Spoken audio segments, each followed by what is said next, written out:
Good morning. Welcome to Sawlogs Plastic Hubs. This is Jim. Welcome to my shop. I decided you've been looking at me on another view for a while, so we decided to change it. Today is a typical video with projects, things that I'm working on. I hope you really enjoy my videos. Please comment and when you do. So, with no further ado, let's move right on into the project, and we'll see you at the end. Have a great day.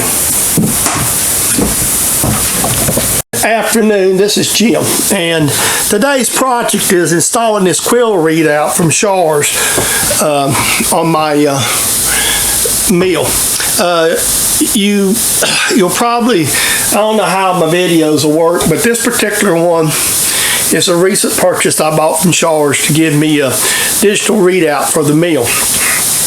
And that way I have a way to do my digital readouts. This comes from Shaw's, and it was basically under $100. I mean, I know it's not as accurate, but when you're using the Quill reading, it's not as, I'm going to say, if you really want to get precise, you're going to use a knee anyway. This is just kind of for drilling and spotting stuff.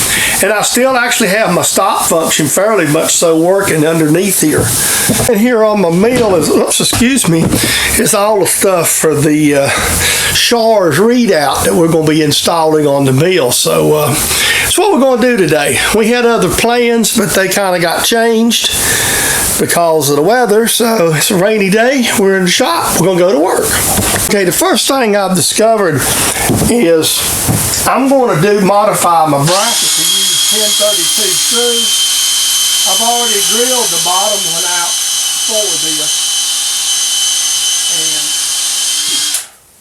so I'm just drilling the top one out so that again I can use a 1032 screw for this because it's just much more handy.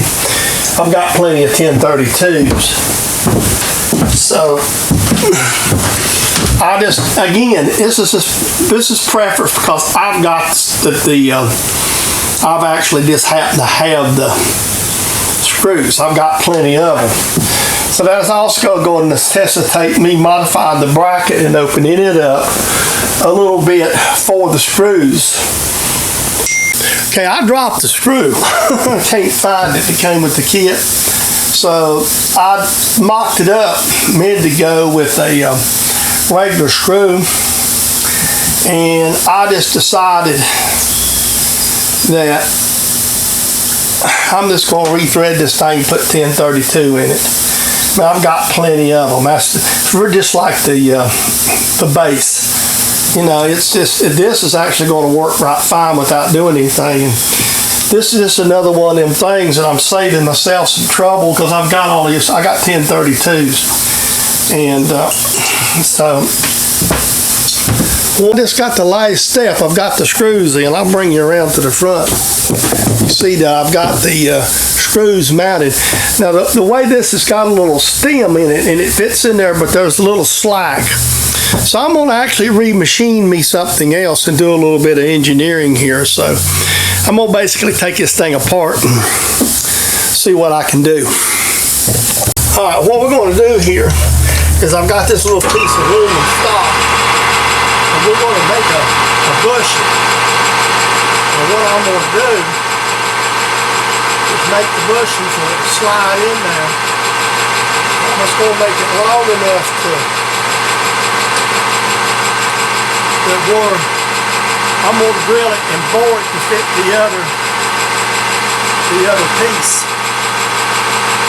And then I'm just going to kind of make it slide over the whole thing so we can adjust it in the spot. See how that's going to work. It's got a good bit to come off right now. I'm just trying to clean it up and get me a place to measure. Actually, this will be like a little 30,000 bushing. What I might do here is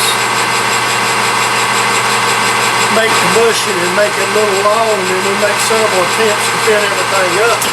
Have it solid on one end and bushing on the other. I don't know if you can see behind the block. I went ahead and got an indicator because one of the things I've run into with this grizzly, I'm trying to hit something. So I need about 25 thousandths. So to get close.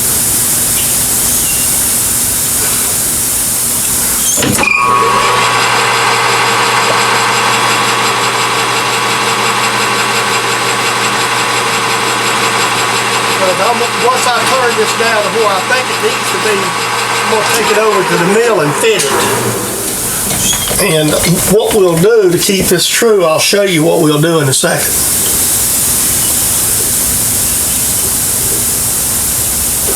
I don't know if that's going to fit because that's just a couple of thousandths. So we're going to go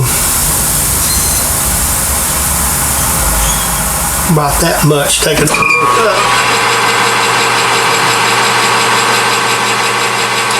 Again, I've got an indicator here because the dial and the size, this don't match. One of the things I run into, if I'm trying to hit something fairly close, I feel much better having the indicator sitting up here where I can look at it. So that should slip in there. So let me cut this off and get this shut jaw marked in the right spot. And I'll bring you out. Let me get a Dicom mark. I think you can see in the corner there's a little green Dicom mark. This way I know I'm going to put it back in the same spot. Okay, I'm going to run up here and I'm just going to center drill this thing out.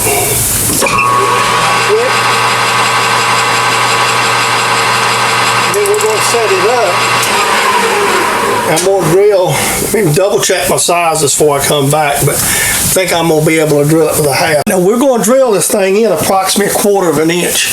I've got my eye gauging set up here, and let me make sure I've got enough. I'm going to bottom it out and zero it so I don't run into any issues.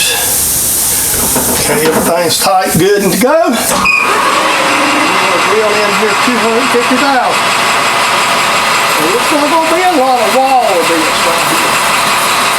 And I know this is going to be more like a bushel. So this has got to be at least a 1/4 inch deep. Not just a hair deeper because of the drill point. So I'm going to go about 300. Alright, and then we're going to check this size right here and see what we've got. Now I'm just going to hand bore this. Hopefully I won't overshoot it, because I just taken out about 20,000 based on my guesses by golf smith while I do it. Alright. Let's see if this will get us close. Let's see what we got. This is going to be thin reel here, so.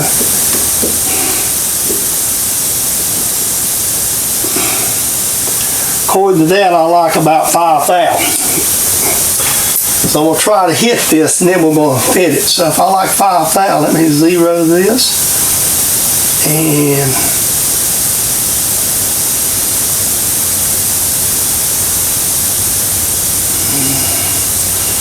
I want a little bit of a split fit, so I'm going to go 6. Let me do something here. I'm going to hand bore it in and power feed it out. I'm just going to hand bore it into the stock, power feed it out. Like I say, this is going to be really, really thin out here in this end. And I'll check the size, go get the piece, see if it fits on it.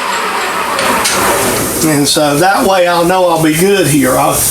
You know, because obviously all I want this to do is to slip in on the other piece. And I'm doing it 1/4 so it sticks up in there. So it should fit. Let me go get it and I'll bring you back. Cut this sucker off right here at just a little bit longer. And we're just going to take it all over and try to fit everything up real quick like. I'll probably turn around and deburr it out later. Nope, probably got to be doing some facing. I'm guessing that we're going to have to probably face this a little bit. Where my bush and fall to.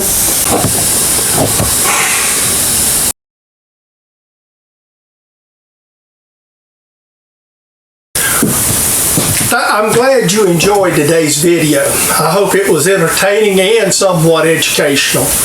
We're always doing some projects in the shop. You know, from watching my videos for a while, my shop's very small. It's kind of out in the backyard. It's my retirement hobby from my 40 years of working at Eaton. Now let's do some housekeeping. This is a copyrighted production of James Deadman, Sawlogs Plastic Hubs, for your enjoyment here watching on YouTube. And hope to see each and every one of you, the new and old subscribers. And if you're not a subscriber, please click. It doesn't cost you anything. Please tell your friends about the channel and get them to come click and be a part of the fun. With that all being said, we will see you on the next video.